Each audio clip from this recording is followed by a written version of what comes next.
আমাদের জুলাই আগস্টে অনেক ভাইরা অনেক বোনেরা তারা কি করেছেন, তারা নিজেদের অধিকার আদায়ের জন্য কোটা আন্দোলন করেছিলেন, নিজেদের অধিকার সরকার থেকে চেয়েছিলেন, কিন্তু তাদেরকে অবজ্ঞা করা হয়েছিল, উপেক্ষা করা হয়েছিল। তারা আন্দোলন করেছিলেন। আমাদের অনেক যুবক ভাই বোনেরা শহীদি সেই জুলাই বিপ্লবে আন্দোলনে আমাদের অনেক ভাই বোনেরা অধিকার রক্ষার্থে, অধিকারের জন্য তারা নিজেদের প্রাণ রাজপথে তারা বিসর্জন দিয়েছিল। এরা সাধারণ মৃত্যুবরণ করেনি, বরং এরা হলো শহীদ। এদেরকে আল্লাহর নবী শহীদ বলেছেন। আসসালামু আলাইকুম ওয়া রাহমাতুল্লাহি ওয়া বারাকাতুহু। সম্মানিত দর্শক শ্রোতা ভাই ও বোনেরা, যে যেখান থেকে ভিডিওটি দেখছেন সকলকে আন্তরিক শুভেচ্ছা ও অভিনন্দন। আপনারা শুনছিলেন বিষয়ভিত্তিক ধারাবাহিক আলোচনা। সেই ধারাবাহিক আলোচনার মধ্যে একটি বিষয় শুরু করেছিলাম, যে আমলে কবর আযাব দূর হয়, তার কয়েকটি পর্ব আলোচনা হয়েছে, আপনারা শুনেছেন। এরপর শুরু হয়েছে যাদের কবরে আযাব দূর হয়। যাদের কবরে আযাব দূর হয়, যারা ইন্তেকালের পরে সাথে সাথে আল্লাহ তাআলা কবর আযাব দূর করে দেন, তাদের মধ্যে প্রথম শ্রেণীদের কথা আলোচনা হয়েছে। এখন যাদের কবরে আযাব দূর হয় তাদের দ্বিতীয় শ্রেণীর হলো যারা শহীদ। প্রথম শ্রেণী ছিল সিদ্দিক, দ্বিতীয় শ্রেণী হলো শহীদ। যারা শহীদ হন আল্লাহর পথে, যারা শহীদ হন তাদেরকে আল্লাহ রাব্বুল আলামিন কবর আযাব মাফ করে দেন। তাদের কবর আযাব আল্লাহ রাব্বুল আলামিন একেবারে মাফ করে দেন।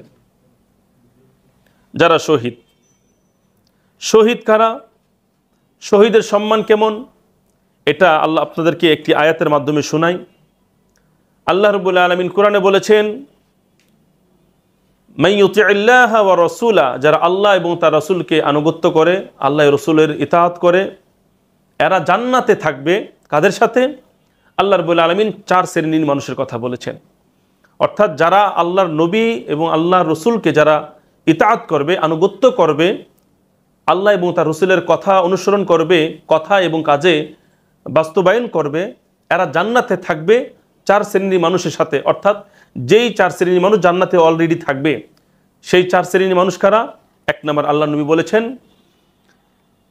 উফাউলাইকা মাআল্লাযীনা আনআমাল্লাহু আলাইহিম, তারা হলো কারা? নবীরা, মিনান নাবিয়্যিন, নবীরা। দ্বিতীয় শ্রেণীর মানুষ হলো সিদ্দিকিনরা।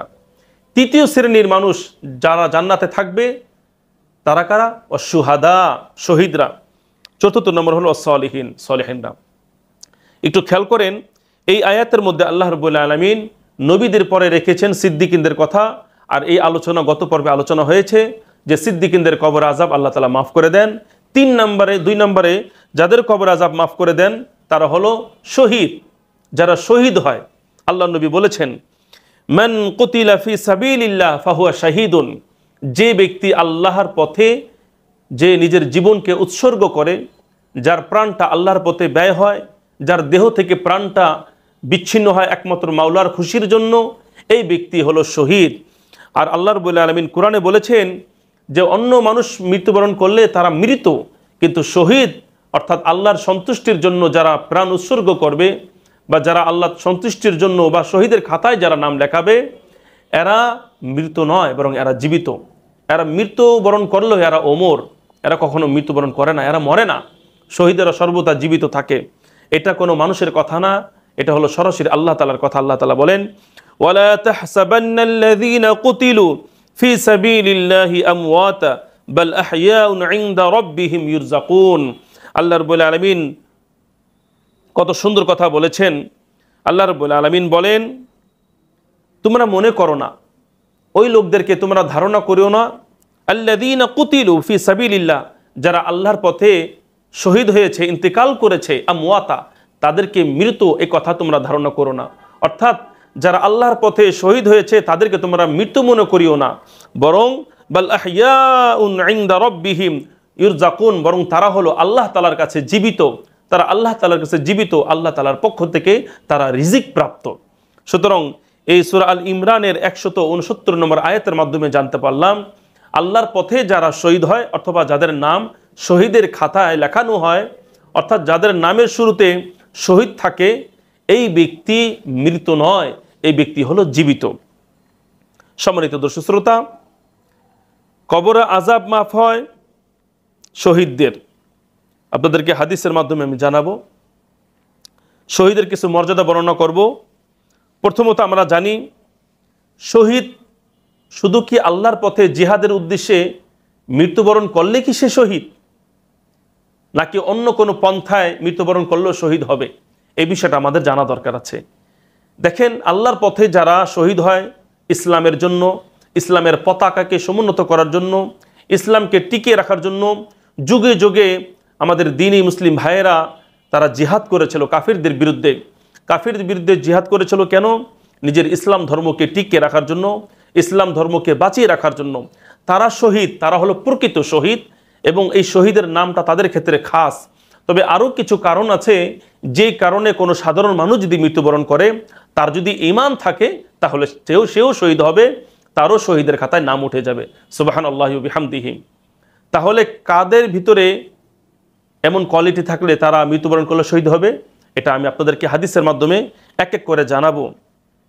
যেমন বুখারী শরীফের 2829 নম্বর হাদিস, মুসলিম শরীফের 1914 নম্বর হাদিস, অর্থাৎ মুত্তাফাকুন আলাইহি হাদিস। এই হাদিসের মধ্যে আল্লাহ নবী বলেন 5 শ্রেণীর মানুষ হলো শহীদ।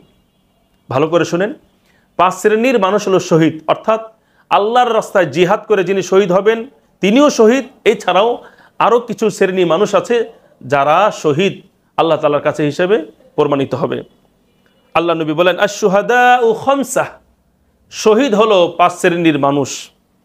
আল মাতউন, যারা মহামারীতে ইন্তেকাল করেছে বা মহামারীতে যারা মৃত্যুবরণ করে, দুর্ভিক্ষে যারা মৃত্যুবরণ করে, এরা হলো শহীদ। এরা হলো 1 নম্বর। তারা কারা? আল মাতউন।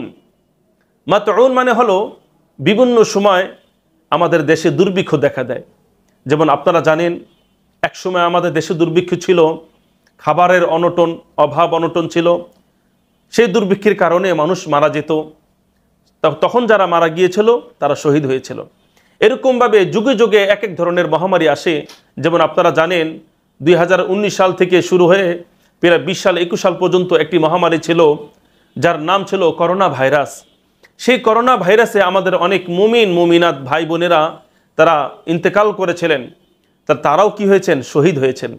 সুতরাং আমাদের যে সমস্ত মুসলিম ভাই বোনেরা করোনায় আক্রান্ত হয়ে যারা শহীদ হয়েছিলেন মহামারীতে, এটা এক ধরনের মহামারী ছিল, এই মহামারীতে যারা আক্রান্ত হয়ে মৃত্যুবরণ করেছিলেন এরা শহীদ। এরকমভাবে আল মাবতুন, মাবতুন হলো ওই সমস্ত মানুষ যারা পেটের সংক্রান্ত কোনো বিষয়ে তারা ইন্তেকাল করে, অর্থাৎ পেটের কোনো যন্ত্রণা অথবা পেটের মধ্যে থাকা কোনো রোগের কারণে যারা ইন্তেকাল করেছে এরাও শহীদ। সুবহানাল্লাহি বিহামদিহি। আমাদের অনেক ভাই বোনদেরকে দেখি আমরা, তারা বিভিন্ন রোগে মারা যায়। যেমন উদাহরণস্বরূপ কারো ক্যান্সার হয়, অনেক মানুষ আছে যারা ক্যান্সার রোগে আক্রান্ত হয়ে মারা যায়। অনেক লোক এমন আছে যারা ক্যান্সার রোগে আক্রান্ত হয়ে মারা যায়। অনেক মানুষ এমন আছে যারা টিবি রোগে আক্রান্ত হয়ে মারা যায়। কারো ডায়রিয়াও হয়, ডায়রিয়ার কারণে মারা যায়। কারো কলেরা হয়, কলেরার কারণে মারা যায়। এরকমভাবে লিভার সংক্রান্ত বিষয়ের কারণে অথবা কিডনি নষ্ট যাদের হয়ে যায় এরা মারা যায়।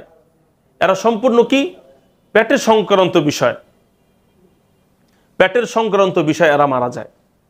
তা পেটের রোগের কারণে যারা মারা যায় এরা কি বলেন? শহীদ। সুবহানাল্লাহি বিহামদিহি। তাহলে যে ব্যক্তি ক্যান্সার রোগে আক্রান্ত হয়ে যদি মারা যায় তাহলে একে সাধারণ মৃত্যু বলা যাবে না, বরং একে বলা হবে শহীদি মৃত্যু। আল্লাহ নবী বলেন আল মাবতুন, যারা পেটের রোগে আক্রান্ত হয়ে মারা গিয়েছে তারা হলো শহীদ। যেমন ক্যান্সার, কিডনি রোগ, লিভার সমস্যা, টিউমার, এরপর আমাশয়, ডায়রিয়া, ডেঙ্গু। এই ডেঙ্গু জ্বরে আক্রান্ত হয়ে আমাদের অনেক ভাই বোনেরা অতীতেও মারা গিয়েছে, বর্তমানও মারা যাচ্ছে। তাহলে এদেরকে আপনি সাধারণ মৃত্যুবরণকারী বলতে পারবেন না, বরং এরা হলো শহীদ। কারণ আল্লাহর নবী বলে দিয়েছেন আল মাবতুন, পেটের আক্রান্ত হয়ে, পেটের রোগে আক্রান্ত হয়ে যারা মারা যাবে এরা হলো শহীদ। এরকমভাবে আল্লাহ নবী বলেন ওয়াল গারিকু, 3 নম্বর যারা পানিতে ডুবে মারা যাবে। পানিতে ডুবে মারা যায়, অনেক সময় দেখা যায় আমাদের অনেক ভাই বোনেরা লঞ্চে করে, নৌকা করে যখন তারা যাতায়াত করে, তখন কোনো এক ঘটনার কারণে, ঝড়ের কারণে হোক বা আল্লাহ তাআলার পরীক্ষার সম্মুখীন হওয়ার কারণে হোক, আমাদের অনেক ভাই বোনেরা লঞ্চ ডুবে, জাহাজ ডুবে, নৌকা ডুবে অথবা অন্য কোনোভাবে গাড়ি পড়ে গিয়ে, বিভিন্ন বাস অ্যাক্সিডেন্ট করে পানিতে পড়ে গিয়ে আমাদের অনেক ভাই বোনেরা ইন্তেকাল করে। তাহলে পানিতে ডুবে যারা মারা যাবে, যে কোনোভাবে হোক না কেন, আমাদের কোনো ভাই বোন যদি পানিতে ডুবে মারা যায়, তার যদি ঈমান থাকে, তাহলে আল্লাহ নবী তাকে বলছেন আল গরিকু, তারা হলো শহীদ। সুবহানাল্লাহি বিহামদিহি। 4 নম্বর যাদেরকে শহীদ বলেছেন আল্লাহ নবী, তারা হলো সাহিবুল হাদমি, যারা বিভিন্ন জিনিসের চাপে পড়ে যারা মারা যায়, অর্থাৎ যারা বিভিন্ন বস্তুর নিচে ধসে পড়ে গিয়েছে, যাদের উপরে পাহাড় পড়েছে, মাটি পড়ে গিয়েছে, অথবা বিল্ডিং ভেঙে তাদের উপর পড়েছে, তা কোনো কিছু ধসে যাওয়ার কারণে যদি কারো ইন্তেকাল হয়, তাহলে এই ব্যক্তি, আল্লাহ নবী বলেছেন, এই ব্যক্তি হলো শহীদ। সুবহানাল্লাহি বিহামদিহি। 5 নম্বর হলো আশ-শাহীদু ফি সাবিলিল্লাহ, আল্লাহর রাস্তায় যারা শহীদ হয় এরা শহীদ। তাহলে হাদিসটির মাধ্যমে আমরা জানতে পারলাম 5 শ্রেণীর মানুষ, এদেরকে আল্লাহ নবী শহীদ বলেছেন। 1 নম্বর হলো যারা মহামারীতে আক্রান্ত হয়ে ইন্তেকাল করেছেন। 2য় শ্রেণীর মানুষ হলো যারা পেটের রোগের আক্রান্ত হয়ে ইন্তেকাল করেছেন। 3 নম্বর হলো যারা পানিতে ডুবে মারা গিয়েছে। 4র্থ নম্বর হলো যারা পানিতে ডুবে তো গেল, ধসে পড়ে যারা মারা গিয়েছে এরা শহীদ। 5ম নম্বর হলো যারা সাধারণভাবে শহীদ হয়েছে এরাও শহীদ। সম্মানিত দর্শক শ্রোতা ভাই বোনেরা, আপনারা জানতে পারলেন যে শহীদ শুধু আল্লাহর পথে জিহাদ করলেই শহীদ হয় না, আরও বিভিন্ন কারণে শহীদ হতে পারে। তাহলে আমরা আল্লাহ তাআলার কাছে দোয়া করি যে আল্লাহ যেন আমাদেরকে শহীদের মর্যাদা দান করে। আপনাদেরকে আরও কয়েকটা হাদিস শোনাই, যেই কারণে মৃত্যুবরণ করলে আল্লাহ তাআলা শহীদের মর্যাদা দান করেন।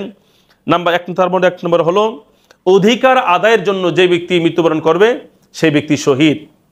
আল্লাহ নবী বলেন, মান কুতিলা দুনা মাজলামাতিহি ফাহুয়া শাহীদুন, যে ব্যক্তি নিজের অধিকার আদায়ের জন্য, নিজের অধিকার রক্ষার জন্য, নিজের অধিকার সরকার থেকে হোক অথবা বিভিন্ন ব্যক্তি থেকেও হোক, তার থেকে আদায় করানোর জন্য যে ব্যক্তি প্রতিবাদ করে আর পরিশেষে যদি সে ইন্তেকাল করে, তাহলে একে বলা হয় শহীদ। সুতরাং আমাদের জুলাই আগস্টে অনেক ভাইরা, অনেক বোনেরা, তারা কি করেছেন, তারা নিজেদের অধিকার আদায়ের জন্য কোটা আন্দোলন করেছিলেন, নিজেদের অধিকার সরকার থেকে চেয়েছিলেন, কিন্তু তাদেরকে অবজ্ঞা করা হয়েছিল, উপেক্ষা করা হয়েছিল, তারা আন্দোলন করেছিলেন। আমাদের অনেক যুবক ভাই বোনেরা শহীদি সেই জুলাই বিপ্লবে আন্দোলনে আমাদের অনেক ভাই বোনেরা অধিকার রক্ষার্থে, অধিকারের জন্য তারা নিজেদের প্রাণ রাজপথে তারা বিসর্জন দিয়েছিল। এরা সাধারণ মৃত্যুবরণ করেনি, বরং এরা হলো শহীদ। এদেরকে আল্লাহ নবী শহীদ বলেছেন। এরকমভাবে আগুনে পড়ে যারা মারা যাবে এরাও শহীদ। অনেক সময় আগুনে পড়ে আমাদের অনেক ভাই বোনেরা মারা যায়, এদেরকেও আল্লাহ নবী শহীদ বলেছেন। আল্লাহ নবী বলেন, ওয়াসাহিবুল হারিক শাহিদুন, যারা আগুনে পড়ে মারা যাবে এরা হলো শহীদ। নাসাই শরীফের 116 নম্বর পৃষ্ঠার মধ্যে আছে, 7ম খণ্ডে। এরপর আল্লাহ নবী বলেছেন, যে মহিলা সন্তান প্রসব করতে গিয়ে মারা যাবে এই মহিলাও শহীদ, এই মহিলাও শহীদ হয়ে যাবে। কত সুন্দর কথা। আল্লাহ নবী বলেন, আল মারআতু তামুতু বিজুমইন, যে মহিলা সন্তান প্রসব করতে গিয়ে ইন্তেকাল করবে, সন্তান জন্ম দিতে গিয়ে যে মা বোনেরা ইন্তেকাল করবে, এদের নাম শহীদের খাতায় উঠে যাবে। সুবহানাল্লাহি ওয়া বিহামদিহি। তো সম্মানিত দর্শক শ্রোতা, আপনারা জানতে বললেন যে কি কি কাজ থাকলে, কি কি গুণ থাকলে আল্লাহ রাব্বুল আলামিন শহীদের মর্যাদা দান করেন। আমরা দোয়া করি আল্লাহ তাআলার কাছে, আল্লাহ তুমি আমাদের সকলকে শহীদের মর্যাদা দান করো। শহীদের মর্যাদা যদি আমরা পেয়ে যাই, আলহামদুলিল্লাহ, আমাদের কবর আযাব দূর হয়ে যাবে। আল্লাহ তাআলা আমাদের সকলকে তৌফিক দান করুক, আমিন।